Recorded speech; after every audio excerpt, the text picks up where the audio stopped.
Hello friends, welcome to my YouTube channel. दोस्तों बहुत स्वागत है आपके अपने YouTube channel Pitam Bhojpuri update में। अभी से ही वीडियो कर दीजिए लाइक, और चैनल पर नया तो सब्सक्राइब करते बेल आइकन जरूर दबा लीजिए, क्योंकि भोजपुरी की जितनी भी खबर होती और खेसारी लाल से खास करते जुड़ी खबर आप सब मिलती रहती है।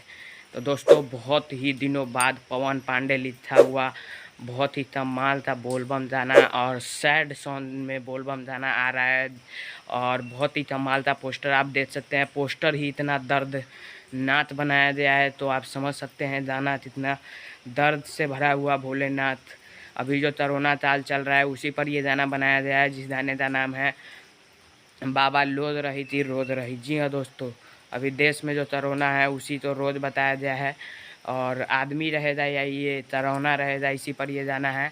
और गाने तो पवन पांडे जी ने लिखा है और लॉर्ड जी ने इसमें म्यूजिक दिया है, और म्यूजिक वाइड यूट्यूब चैनल से ये गाना कल डायरेक्ट वीडियो में सुबह 6 बजे आने वाला है, जो कि बहुत ही कमाल सा गाना है।